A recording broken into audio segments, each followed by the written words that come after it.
আসলে বর্তমান পৃথিবীতে মানুষ চলছে অন্যদের মতে। এখন কথা হচ্ছে যে বা যারা নিয়ন্ত্রণ করতে চায় সে বা তারা মনে করে নিয়ন্ত্রণ করতে যা যা দরকার মোটামুটি অনেক কিছু তাদের রয়েছে। আসলে বর্তমান পৃথিবীতে মানুষ চলছে অন্যদের মতে। এখন কথা হচ্ছে যে বা যারা নিয়ন্ত্রণ করতে চায় সে বা তারা মনে করে নিয়ন্ত্রণ করতে যা যা দরকার মোটামুটি অনেক কিছুই তাদের কাছে আছে, এটা তারা মনে করে। মানুষ সহজে বুঝতে পারে না যে এটাই হচ্ছে। আচ্ছা, যারা বুঝতে পারে না তাদের জন্য প্রশ্ন: স্থিতিশীলতা, কল্যাণমূলক চিন্তা, জীবনযাপনের সহজ সরলতা, সুন্দর ঘুম হওয়া, শয়তানি ডিকশনারি থেকে বিরত থাকা,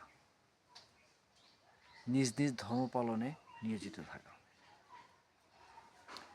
মানবিকতা বা সামাজিকতা বা অর্থনৈতিক সমাজ যথাযথ আছে কিনা, এইসবগুলোর প্রশ্নগুলো উত্তর পাইলে কিন্তু হয়ে যায়।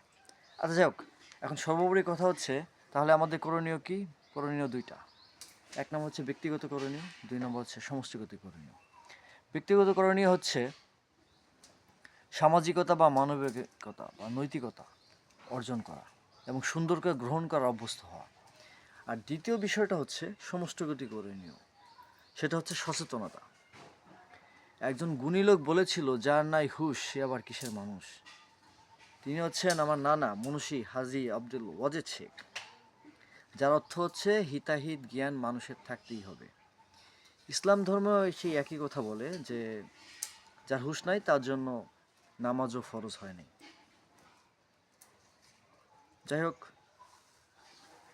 জ্ঞান বুদ্ধি বিবেক খাটিয়ে যার যার দর্শনকে কাজে লাগাইলেই ভালো হবে।